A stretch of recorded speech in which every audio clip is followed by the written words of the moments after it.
Tá, então pode começar. Bom, gente, boa tarde. Vamos começar então a Moni falando de vírus. Vai lá.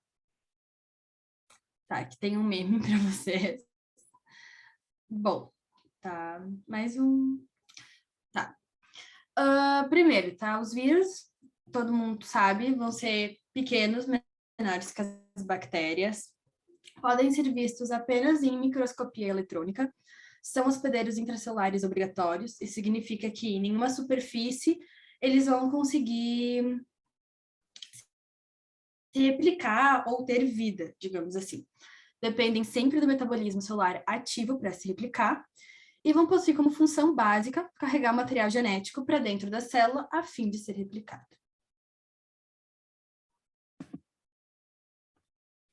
Bom, a gente também tem alguns conceitos importantes quando a gente fala de vírus. Então, lembrando que vírion vai ser um vírus completo, pronto para infectar.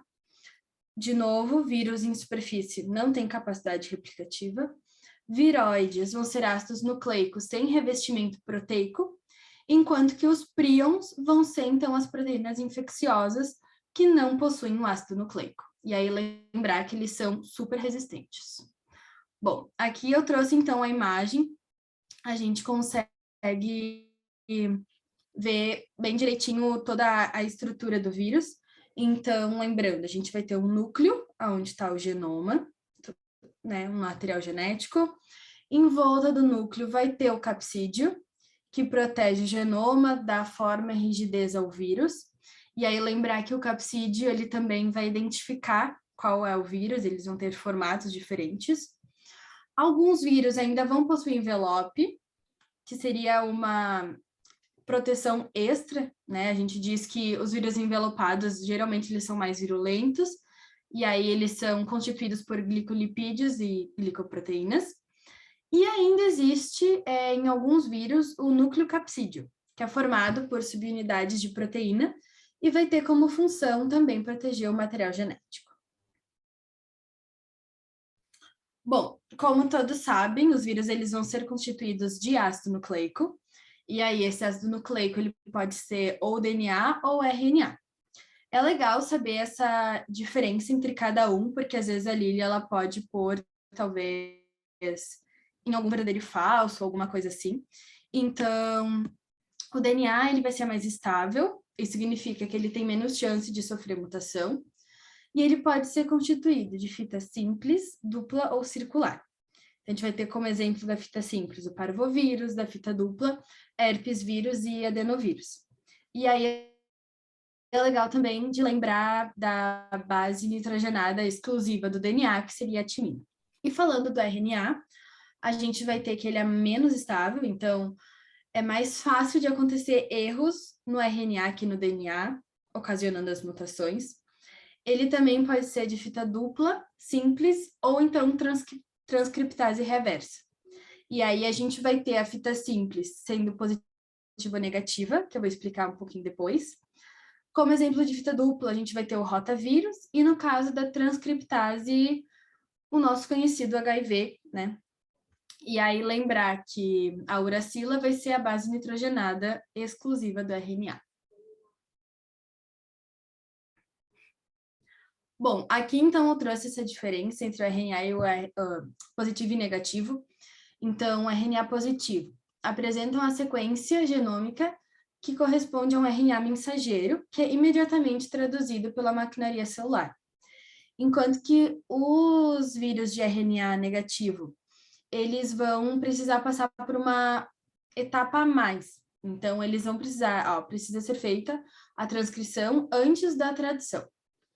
E aí, aqui embaixo, eu trouxe o esqueminha para quem não se lembra do cursinho, do vestibular, de todo o mecanismo retroviral. Que então a gente vai ter um RNA, a partir desse RNA vai ser criado um DNA, aí esse DNA cria um novo RNA, e é desse RNA formado, então, que ocorre a síntese proteica. Bom, e aí como funciona, então, a replicação viral? Lembrar que o genoma viral ele vai expressar as proteínas que alteram a estrutura, função da célula infectada, também vão promover a replicação do genoma viral e a formação de outras partículas virais. E aí, quando tem a entrada do RNA na célula, que vai ter a síntese proteica, a gente vai ter uma ordem nessa síntese proteica. Então, primeiro vem as proteínas não estruturais, que vão garantir a replicação do genoma, e posteriormente vem, então, a síntese das proteínas estruturais, que integram a nova partícula viral.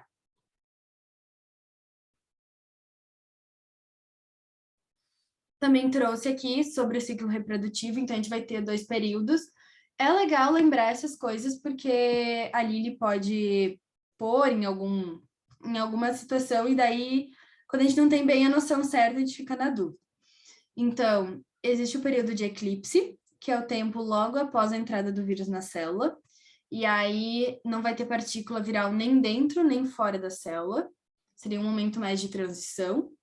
E a gente vai ter o período de maturação também, que é o acúmulo da prógene viral na célula. Então, lembrar que os vírus líticos vão matar a célula, enquanto que os não líticos só infectam, né, e vão ficar latentes dentro da célula. Aqui eu trouxe uma imagem que representa bem certinho as fases. Então, a gente tem a adsorção, que basicamente seria a união do vírus com a nossa célula, a penetração, que de fato é a entrada, né, para o nosso citoplasma, o desnudamento, que é a liberação do genoma, aí tem a fase de transcrição e tradução a partir dessa liberação do material genético, posteriormente a nossa maturação e depois a liberação, então, para fora da célula. Aqui está mais detalhado, então a gente consegue entender que a adsorção, ela vai ser o contato inicial do vírus com a célula. Então, a gente vai ter colisões múltiplas e múltiplas até que haja essa união. E essa união vai ser entre o receptor e o antirreceptor. Então, o receptor vai ser o sítio da célula, né, as moléculas da superfície celular, enquanto que o antirreceptor é a proteína viral. E aí, uma coisa muito importante é essa observação que eu botei em negrito. A adsorção não garante infecção. E isso é uma coisa assim que eu vejo a Lili cobrando, então é muito bom lembrar desse detalhe. Bom, depois que uniu, que está grudado, a gente passa para a penetração. Então, de fato, o vírus ele precisa entrar. E aí a gente tem que ela pode ocorrer ou por injeção, que seria quando o vírus ele apenas injeta o seu material genético para dentro, ou então endocitose, que seria os casos aonde ele vai entrar, né, como um todo. E aí depois a gente tem o desnudamento, que é a exposição do genoma nos processos de transcrição e tradução. Ou seja, a gente vai ter o vírus com o seu capsídeo, só que aquele capsídeo ele precisa sair, ele precisa liberar o genoma. Então, a gente tem justamente o desnudamento, que é a desmontagem do capsídeo. Só para comentar nessa parte que fala que não garante infecção, um exemplo que a Lili passou para nós em aula é, por exemplo, por que na África tem uma grande quantidade de população que não é suscetível a HIV, justamente porque foi identificado que aquelas pessoas, né, geralmente mulheres, né, não têm a proteína na membrana celular necessária para que o vírus do HIV consiga se conectar e infectar aquela pessoa, né? Além disso, é bem interessante por exemplo, por que o vírus da hepatite não ataca o coração ou o vírus da hepatite não ataca o sistema nervoso central? Bom, porque para ele poder penetrar nas células, ele precisa daquele receptor, daquele sítio molecular específico, só vai ser encontrado nos hepatócitos. Então, é bem interessante essa parte também. Sim. Bom, então o material genético foi liberado a partir do desnudamento, e aí a gente vai ter, então, agora a síntese, que é a formação das proteínas virais. O que a gente tem que saber aqui? Local de replicação. Então, quando for um vírus com DNA, vai ser no núcleo. Se é RNA, ele continua no citoplasma, ele não vai entrar. E aí ocorreu a síntese das proteínas, a gente passa para a penúltima fase, que é a maturação. E aí, então, a gente vai ter que os vírus envelopados, neste momento, é onde eles adquirem o envelope, então, das membranas citoplasmáticas, nucleares ou vesiculares. E os vírus não envelopados, então, eles vão esperar esse período para serem liberados, então, a partir da lise. Lembrando que DNA são montados no núcleo e os RNAs sempre montados no citoplasma. E aí, por último, só um pouquinho, ainda tem a liberação. E aí, lembrar que, por exemplo, os vírus não envelopados, eles sempre vão depender de lise, enquanto que os vírus envelopados, eles são liberados apenas por exocitose. Então, não precisa haver a lise celular para sua liberação. Bom, chegando então na parte da patogenia das infecções, a gente tem esses 3 conceitos que também todo mundo sabe, todo mundo já viu, mas vale lembrar. Então, patogenia é o quê? É o mecanismo empregado por um patógeno para causar a doença. Lembrar que sempre envolve os danos causados pela infecção. Virulência é a gravidade da doença ocasionada por variantes de um agente. Então, a gente está, assim, até acostumado com essa palavra, essa variante ela é mais virulenta, essa é menos virulenta. É em relação à sua gravidade. E aí, a gente também vai ter a transmissão. Então, lembrar que transmissão vertical é sempre mãe para filho. Tanto durante o período de gestação, ou então no próprio ato do nascimento, do parto. E também a gente tem a transmissão horizontal, que é entre os indivíduos. Então, a gente pode ter com contato sexual, com saliva, com sangue também. Pode ocorrer a partir de veículos, que aí seria água ou alimentos, ou então a partir de vetores, que daí seriam os animais, né, que engloba diversas espécies. E lembrar também que a infecção ela vai depender sempre do inóculo viral, do sítio de entrada e da defesa do organismo.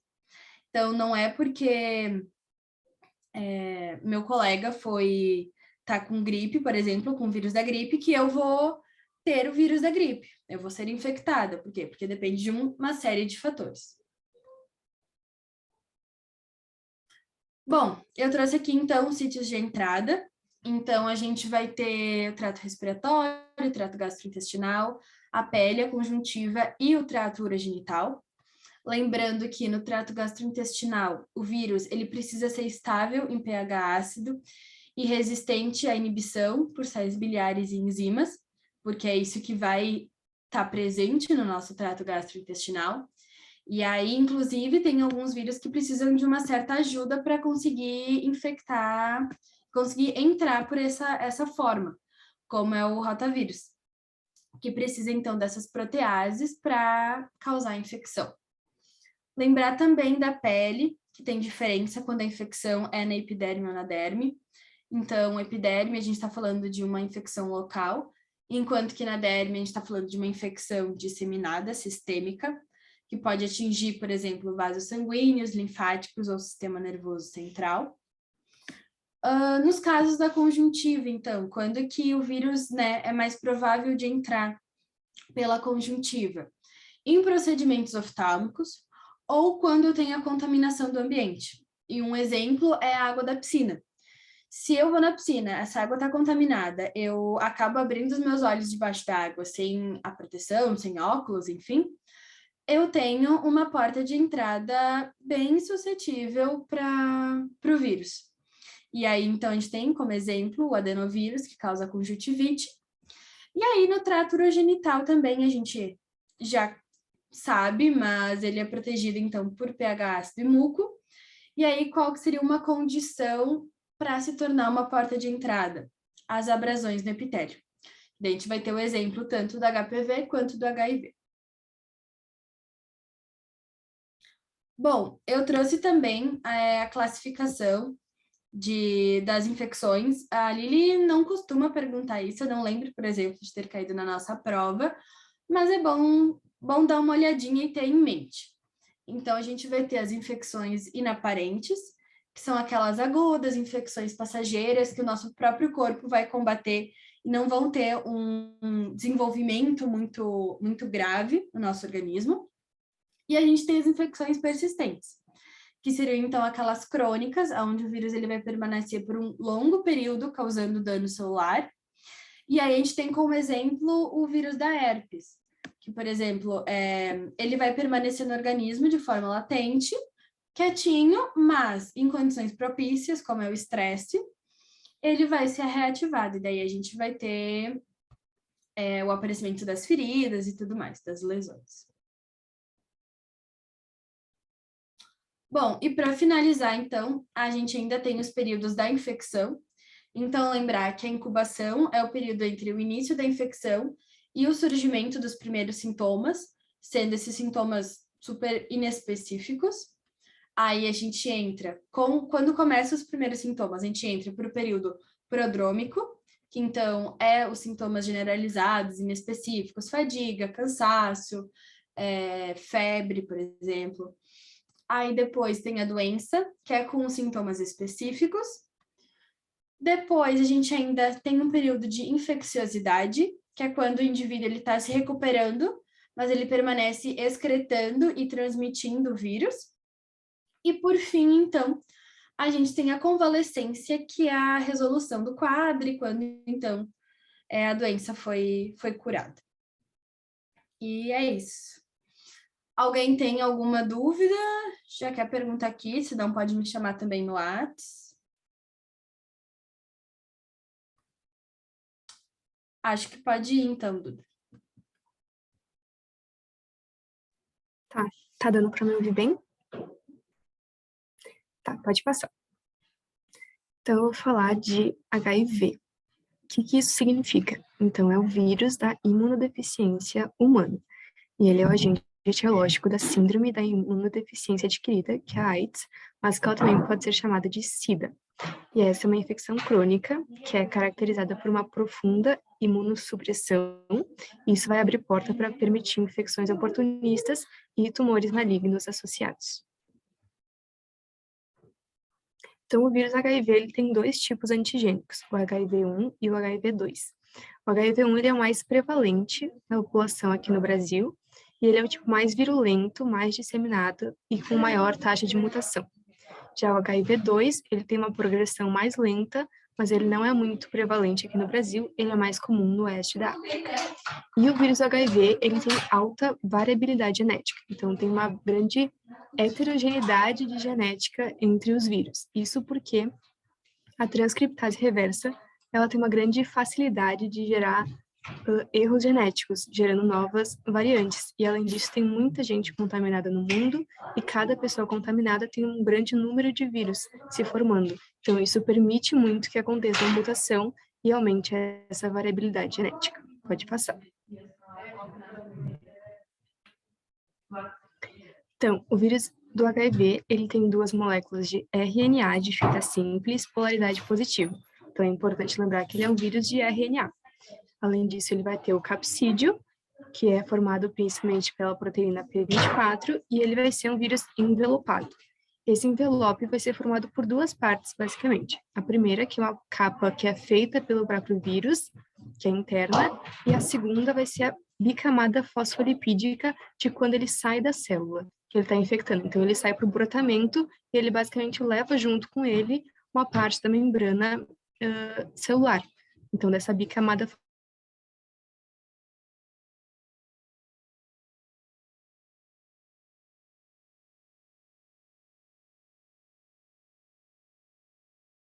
vai ser a formação de uma cópia. Pera, Duda, que eu acho que travou. Não sei se foi eu que travei o quê. Eu acho que travou sim. Ah, então só fala de novo. Tu estava terminando de falar ali da camada, que tu falou que leva embora um pedaço da membrana celular. Acho que voltou agora, né? Vocês tinham travado para mim também. Tá. Sim, Vou agora avisando que voltou. acho que a conexão aqui tá meio ruim.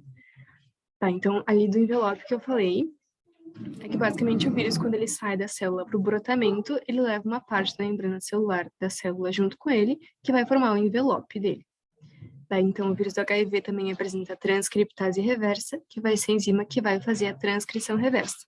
A transcrição reversa vai ser a formação de uma cópia de DNA a partir do RNA viral. E essa fita de DNA vai poder ser integrada no genoma da célula-alvo desse vírus. Então, a gente diz que a transcriptase reversa é uma DNA polimerase, então que ela faz DNA RNA dependente. Então, ela faz uma molécula de DNA dependendo de ter uma molécula de RNA para isso.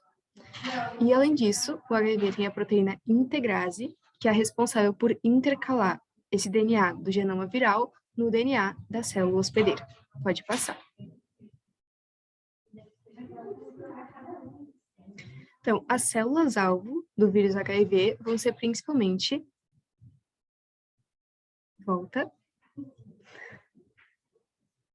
Vão ser principalmente os linfócitos TCD4, então os linfócitos auxiliares, porque o vírus tem como principal alvo o receptor CD4. E nesses linfócitos, as células de TCD4, então, que estiverem em estado ativado, elas vão permitir a replicação e a produção de novos vírus, justamente porque o vírus ele se usa da maquinaria celular para se reproduzir, então ele precisa que a célula esteja ativa.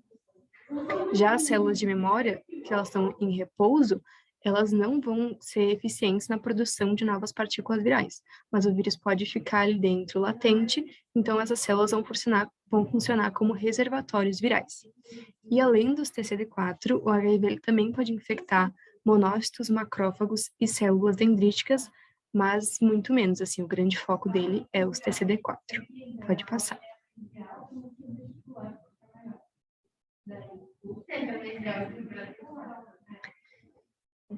Então, o ciclo de vida do HIV. Então, ele vai se multiplicar na célula hospedeira e vai sair para o brotamento.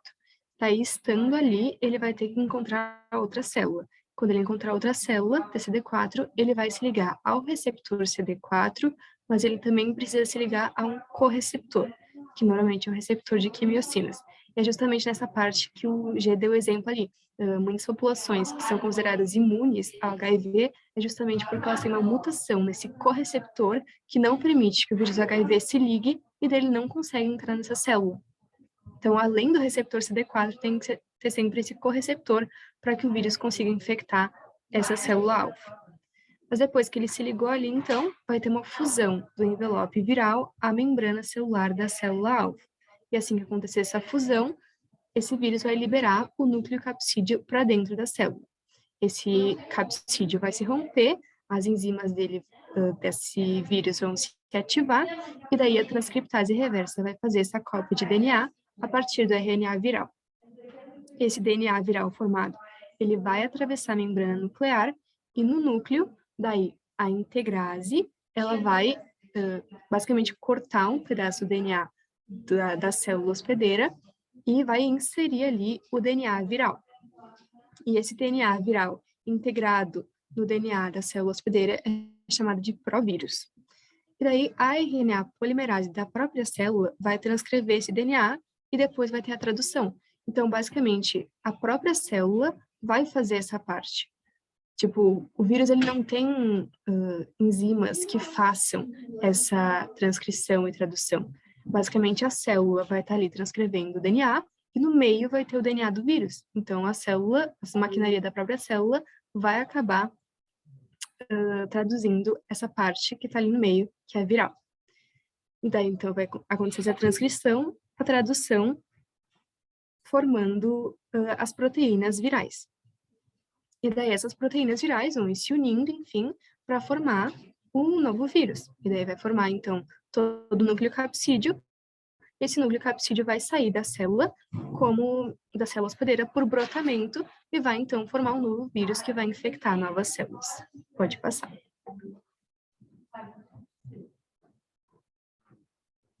Então, aqui na imagem, a gente tem, então, um vírus HIV que vai se ligar ao receptor CD4 e a um correceptor, vai se fundir e vai botar para dentro o seu núcleo capsídeo. Daí, então, esse RNA dele vai ter a transcrição reversa, que vai formar uma fita de DNA. E essa fita de DNA vai ser intercalada no genoma da célula hospedeira. E daí, a própria maquinaria da célula vai fazer a transcrição e a tradução desse DNA e vai gerar proteínas. E essas proteínas vão formar um novo vírus que vai, então, sair da célula por brotamento. Pode passar.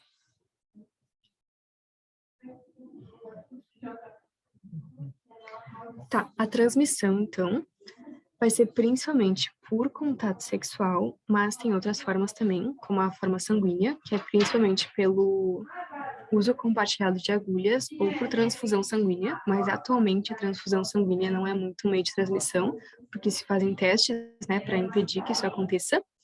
Também pode acontecer pelo contato da pele ferida com sangue ou com líquidos corporais do paciente infectado, mas é só se tiver alguma ferida, né? Se a pele estiver íntegra, não vai ter essa transmissão.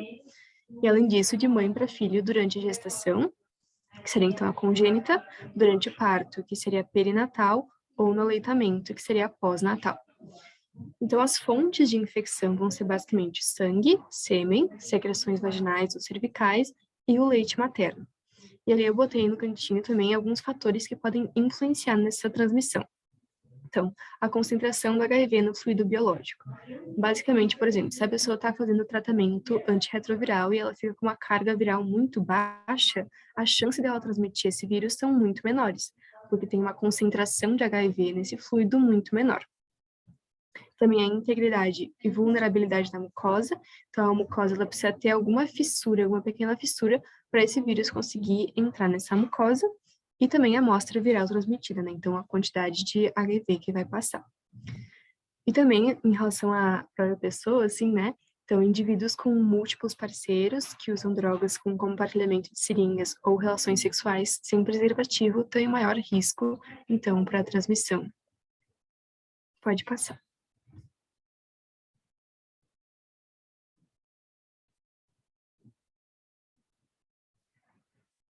A progressão da doença, então. Inicialmente, a gente vai ter uma fase assintomática, que vai ser o período de incubação. Então, vai ser de 2 a 4 semanas entre o contato até que iniciem os sintomas. Daí a gente vai, então, para a fase aguda, que pode ser chamada também de síndrome retroviral aguda, que dura de 1 a 3 semanas, e esse é justamente o período de maior replicação viral, então tem uma alta carga viral e grande possibilidade de transmissão. Mas, nesse período, os sintomas e sinais, eles são muito inespecíficos, que é basicamente linfadenopatia, febre, letargia e mal-estar. Então, é uma coisa que não define muito o que é. Então, muita gente ainda não é diagnosticada nessa fase, e é um período de autotransmissão. E o que a gente vai ter nesse período? A gente vai ter a proliferação viral dos vírus nos linfonodos e depois uma viremia. Então, o que é essa viremia? É um grande número de células infectadas no sangue e grandes títulos, então, grande concentração de vírus circulantes no plasma. E nessa fase, a gente já vai ter, então, começar a ter uma redução da contagem dos linfócitos TCD4. Isso acontece por 2 mecanismos. Basicamente, pelo próprio vírus HIV, então, ele contaminou a célula TCD4, e essa célula vai morrer, ou por citotoxicidade mediada pelos linfócitos TCD8. Então, esses TCD8, eles vão identificar essas células infectadas e vão matar essas células infectadas, e daí a pessoa vai começar, então, a ter redução na contagem dos TCD4. Pode passar.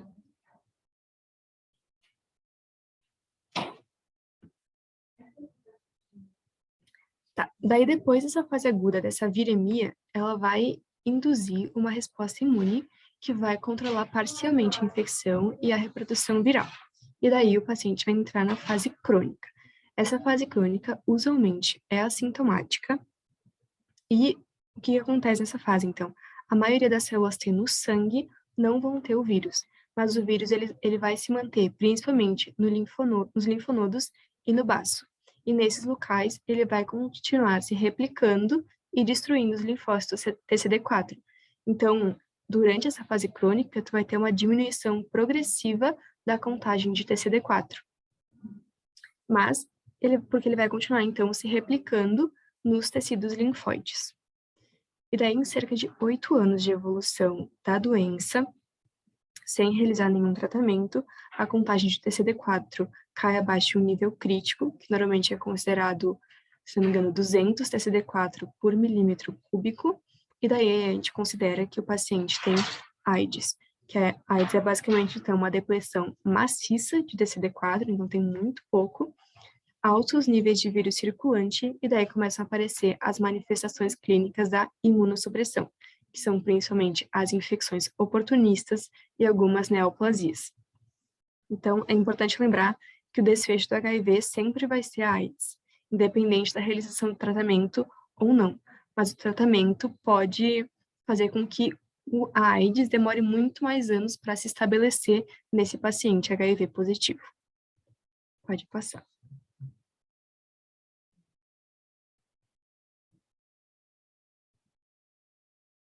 Então, aqui eu trouxe duas imagens para demonstrar essa progressão da doença.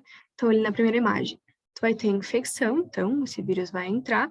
Primeiramente, ele vai se estabelecer nos linfonodos e depois ele vai gerar uma viremia, então, uma alta concentração de vírus no sangue. E essa viremia vai induzir uma resposta inflamatória que vai controlar parcialmente a replicação viral. E daí tu vai entrar no período crônico, um período de latência, no qual vai ser assintomático normalmente, mas que vai diminuindo tua contagem progressivamente de linfócitos CCD4, até que tu entre no estado, então, da AIDS, com uma depressão crítica de linfócitos TCD4.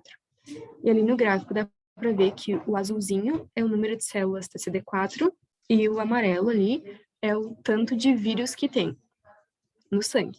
Então, ali, inicialmente na fase aguda, a gente tem, então, uma queda dos TCD4 e um aumento de vírus, da carga viral. E depois a resposta imune se estabelece e daí diminui um pouco a carga viral e aumenta um pouco o número de linfócitos.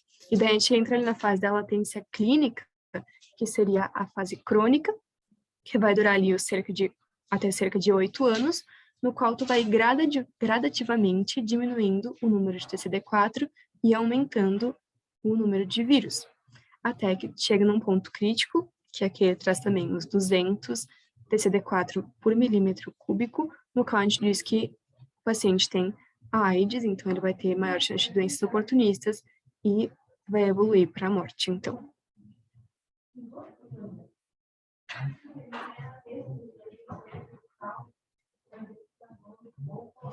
O diagnóstico laboratorial, o principal meio de diagnóstico, tem alguns outros, seriam fazer 2 testes rápidos de fabricantes diferentes sequencialmente. E por que esse é o principal método, né? Porque ele é de fácil acesso e tem um curto tempo para emissão de resultado. Então, em até 30 minutos, até 30 minutos vai sair esse resultado e tem alta confiabilidade. Então, é rápido e barato. E ele vai detectar anticorpos anti-HIV.